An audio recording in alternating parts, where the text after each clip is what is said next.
में हम लोग काम करेंगे, ठीक है ना। चलिए पहला क्वेश्चन क्या है देखेंगे यहाँ पर सर बोल रहा हैगा पहला क्वेश्चन कि प्रकाश की किरण गमन करती है। तो आप जानते हैं कि प्रकाश की किरण बिल्कुल सीधी रेखा में गमन करती है, तो इसका ऑप्शन नंबर ए आंसर हो जाएगा, ठीक है ना। प्रकाश का वेग न्यूनतम कहाँ होता है? तो आप जानते हैं कि प्रकाश का वेग जिस माध्यम की सघनता ज़्यादा होती है उसमें प्रकाश का वेग कम होता है, और जिसकी सघनता कम होती है उसमें ज़्यादा होता है। तो देखिए सबसे ज़्यादा निर्वात में होता है, उससे थोड़ा सा कम वायु में होता है, फिर जल में होता है, सबसे कम कांच में होता है। तो ऑप्शन नंबर डी इसका ऑप्शन हो जाएगा, ठीक है ना। चलिए ओके। तीसरा क्वेश्चन है कि मोटर गाड़ी के चालक के सामने कौन सा दर्पण लगा होता है? तो आपको पता है कि चालक के सामने दैट मतलब ये है कि साइड मिरर के रूप में किसका प्रयोग किया जाता है? पार्श्व दर्पण के रूप में किसका प्रयोग होता है? तो ये आपका पार्श्व साइड मिरर के रूप में पीछे के दृश्य को देखने के लिए उत्तल दर्पण का प्रयोग करते हैं, ठीक है। तो ये आंसर हो गया, ठीक है ना। चलिए उसके बाद देखेंगे उसके बाद क्या है, उसके बाद क्वेश्चन कह रहेगा सर कि मोटर कार जो है, मोटर कार के हेडलाइट के रूप में अवतल दर्पण का प्रयोग करते हैं।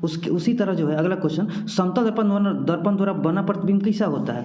तो ये होता है काल्पनिक भी होता है, और क्या होता है सर, समान भी होता है, वस्तु के बराबर भी होता है और काल्पनिक भी होता है, ठीक है ना। चलिए अगला क्वेश्चन देखेंगे, लेंस की क्षमता का ये सही मात्रक क्या होता है? तो आप जानते हैं कि लेंस की क्षमता का ये सही मात्रक क्या होता है? डायोप्टर होता है, ठीक है, या 1/मीटर भी होता है, इसको प्रति मीटर भी कहते हैं, मतलब m के पावर -1 हो गया, ठीक ना। ये याद रखेंगे, डायोप्टर या वो हो जाएगा, ठीक ना। अगला क्वेश्चन कर रहे हैं, प्रकाश की किरणों का पथ दर्शाने वाले चित्रों को क्या कहते हैं? तो आपको बताएं कि ये किरण आरेख कहा जाता है। क्या कहा जाता है जी?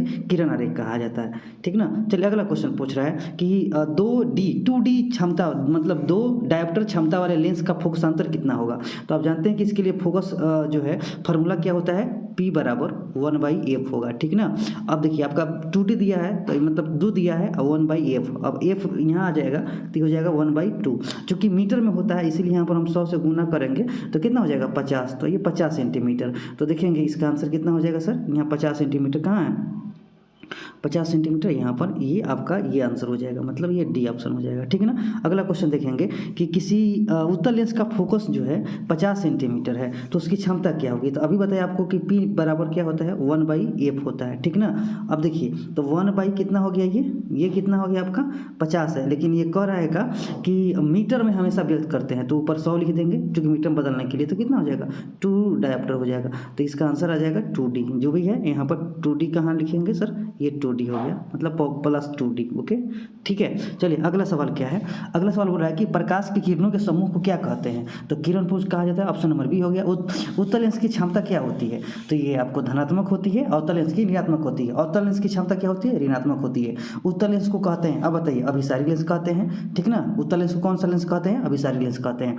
अगला क्वेश्चन देखिएगा सर, ठीक है, अवतल लेंस को कहते हैं, अपसारी लेंस कहते हैं। उसके बाद कह रहेगा कि निम्न में से कौन सा पदार्थ लेंस बनाने में प्रयुक्त नहीं होता है? तो देखिएगा कि जल होता है, कांच होता है, प्लास्टिक होता है, ये मिट्टी नहीं होता। बहुत इंपॉर्टेंट है, किस दर्पण से हमेशा वस्तु से छोटा प्रतिबिंब बनता है? तो हमेशा दर्पण से जो है किस दर्पण से, तो ये सही बात है, क्योंकि समतल से तो बराबर बनता है, अवतल से छोटा बड़ा बराबर हमेशा सब बनता है, लेकिन उत्तल से हमेशा छोटा बनता है। तो ये आपका ऑप्शन नंबर ये भी हो जाएगा, ठीक ना। अगला क्वेश्चन कि किस दर्पण से वस्तु का बड़ा प्रतिबिंब बनता है? तो अभी बता दिए ना आपको, अवतल दर्पण से बनेगा, ठीक है, ये अवतल दर्पण से। अगला क्वेश्चन, प्रकाश के परावर्तन के कितने नियम हैं? तो आप जानते हैं कि प्रकाश के परावर्तन के 2 नियम हैं, ठीक है ना। कितने नियम हैं? 2 नियम हैं। 2 नियम कौन कौन सा है? तो ये जो होता है, जैसे मान लीजिए कि आपतित किरण, मतलब जो है मान लीजिए कि ये परावर्तक सतह है, इस पर आपतित किरण है, ये परावर्तित किरण है, और ये अभिलंब डाला गया, तो तीनों एक ही तल में होते हैं, इसी के बारे में ये बात कर रहा है, ठीक है ना। तो ये आपका हो जाएगा, ठीक, ये हो गया। दूसरा नियम क्या है कि ये आपतन कोण है और ये परावर्तन कोण है, ये आपस में क्या होता है, ये आपस में बराबर होता है। तो ये आपका हो गया, ठीक। अगला क्वेश्चन देखिएगा सर, प्रकाश के परावर्तन के 2 नियम हो गए, ये आप जान गए।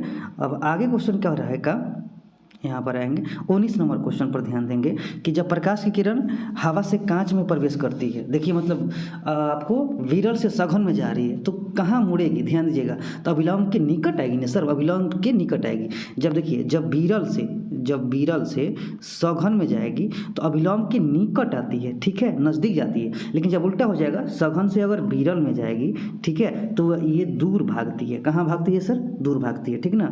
चलिए अगला क्वेश्चन, साइड मिरर के रूप में किसका प्रयोग करते हैं? तो अभी तो बताया थे ना, वहाँ पर क्वेश्चन पूछा था, उत्तल दर्पण का प्रयोग करते हैं। एक अवतल दर्पण की फोकस दूरी जो है 10 सेंटीमीटर, तो वक्त ये दुगुना कर दीजिए इसका, मतलब 20 हो जाएगा। क्या हो जाएगा जी? 20 सेंटीमीटर हो जाएगा, ठीक ना, 20 सेंटीमीटर। निर्गत किरण और अभिलंब के बीच के कोण को क्या कहते हैं? तो बहुत आसान है, निर्गत अभिलंब के बीच के कोण को निर्गत कोण कहते हैं। क्या कहते हैं? निर्गत कोण कहते हैं। अगला क्वेश्चन क्या है कि सरल सूक्ष्मदर्शी में किसका प्रयोग करते हैं? तो आप बताइए किसका प्रयोग करते हैं? सरल सूक्ष्मदर्शी में किसका प्रयोग करते हैं? तो लेंस का प्रयोग होता है, लेकिन उत्तल लेंस का प्रयोग होता है। किस लेंस के द्वारा सिर्फ काल्पनिक प्रतिबिंब बनता है? तो अवतल लेंस हो जाएगा आपका। लेंस में क्या हो जाएगा? अवतल हो जाएगा, ठीक है ना। और लेंस में पूछेगा तो अवतल होगा, लेकिन अगर दर्पण पूछेगा तो ये उत्तल हो जाएगा, ठीक है ना। आप याद रखिएगा, ये जो लेंस की बात करेगा तो लेंस में काल्पनिक हमेशा किसके द्वारा बनता है? अवतल के द्वारा, अवतल लेंस के द्वारा, ठीक है। लेकिन जब यही सवाल आपसे पूछेगा कि दर्पण में बताइए, दर्पण में कौन होता है? तो दर्पण में हमेशा जो है ये उत्तल के द्वारा, उत्तल दर्पण के द्वारा काल्पनिक प्रतिबिंब बनता है, ठीक ना। अगला क्वेश्चन देखिएगा, काल्पनिक प्रतिबिंब कैसा होता है? तो काल्पनिक प्रतिबिंब सीधा होता है, वास्तविक प्रतिबिंब उल्टा होता है। तो इसमें जो है सीधा हम मार देंगे, ऑप्शन नंबर ए हो जाएगा।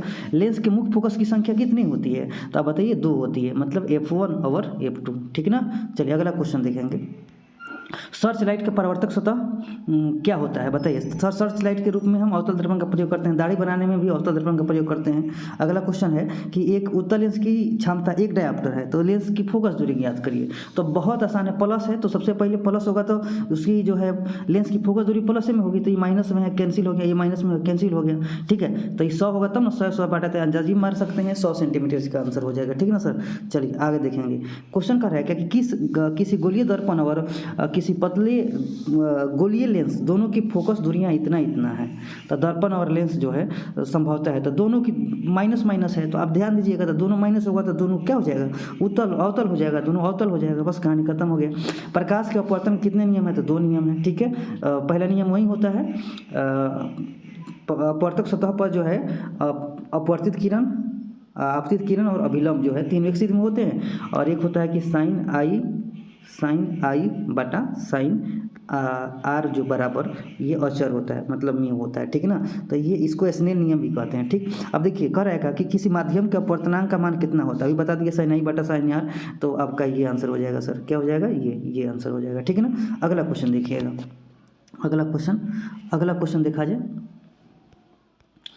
करेगा कि एक उत्तल लेंस होता है। अब एक उत्तल लेंस क्या होता है? तो उत्तल लेंस कैसा होता है? ध्यान दीजिएगा, तो मान उत्तल लेंस ऐसा होता है सर, ये ऐसा होता है, ऐसा उत्तल लेंस होता है, ठीक है ना। मतलब किनारों पर पतला होता है और बीच में मोटा होता है, किनारों की अपेक्षा बीच में मोटा होता है, ये ऑप्शन नंबर सी हो जाएगा। चलिए उसके बाद क्वेश्चन कर रहेगा कि अवतल लेंस का आवर्धन क्षमता कितना होता है? तो आप बताइएगा, कई बार हम बताए हैं, प्रतिबिंब की दूरी मतलब प्रतिबिंब की ऐसे प्रतिबिंब की ऊंचाई बटा वस्तु की ऊंचाई बराबर v बटा u, ये ऐसा फार्मूला होता है। दोनों में देखिए कौन सा ऑप्शन है, तो यहाँ पर ये हो जाएगा डी ऑप्शन हो जाएगा। क्या हो जाएगा सर? डी ऑप्शन हो जाएगा। चलिए अगला क्वेश्चन देखेंगे, गोलीय दर्पण फोकस दूरी के बीच में क्या रिलेशन होता है?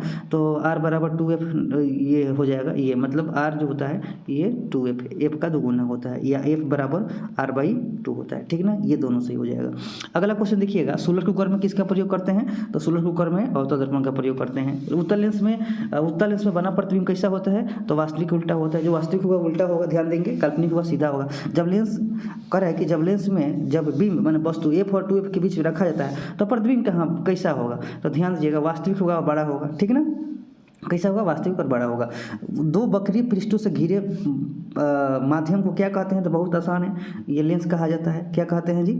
लेंस कहा जाता है। आगे कह रहेगा कि वह गोलीय दर्पण जो बाहर की तरफ वक्रित होता है। बाहर की तरफ क्या होता है? मतलब ऐसा होता है, निकला होता है, बाहर की तरफ ऐसा हो गया, ठीक है ना। ये तो ये इसका परावर्तक सतह हो गया, तो ये अवतल हो गया ना सर, ठीक है।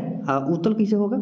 उत्तल के लिए क्या करते हैं? ऐसे उत्तल के लिए हम बता रहे हैं आपको, ऐसे कर दिए, यहाँ पर ये परावर्तक, तो यहाँ ये इसका परावर्तक सतह हो गया, सर्कल ही किया गया था, धसा होता है। उत्तल में क्या होता है? उठा होता है। तो 2 वक्रीय पृष्ठों से घिरे तो हो गया आपका लेंस हो गया, ठीक है ना। लेकिन यहाँ कह रहा है कि वक्रित होता है, तो ये उत्तल दर्पण हो गया, ठीक है। अगला क्वेश्चन है कि वह गोलीय दर्पण के वक्ता पृष्ठ के केंद्रों को मिलाने वाला जो अक्ष होता है उसको हम क्या कहते हैं? तो बहुत आसान है, इसको हम क्या कहते हैं? अक्ष गोलीय दर्पण के वक्र परावर्तक पृष्ठ के केंद्र को दर्पण का अक्ष कहते हैं कि ध्रुव कहते हैं, क्या कहते हैं, ध्रुव कहते हैं। केंद्र जो होता है उसको ध्रुव कहते हैं ना। जैसे मान लीजिए कि दर्पण हो गया, ठीक है, तो यहाँ पर ये जो है इसी को हम ध्रुव कहते हैं, इसका मध्य बिंदु होता है, ठीक ना।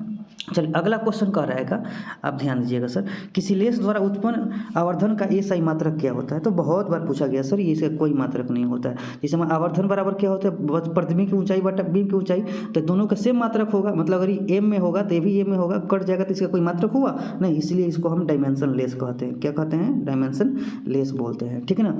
अगला क्वेश्चन देखिएगा, किसी शब्दकोश में पाए गए छोटे अक्षरों को पढ़ते समय आप निम्न में से किस लेंस का प्रयोग करेंगे। तो 5 सेंटीमीटर फोकस दूरी कम उत्तल लेंस का प्रयोग करेंगे। किसका प्रयोग करेंगे, उत्तल लेंस का प्रयोग करेंगे। चलिए आगे, इनमें कौन दर्पण सूत्र है, तो आपको बताए थे कि दर्पण सूत्र प्रयोग 1/a बराबर 1/v प्लस 1/u, ठीक ना।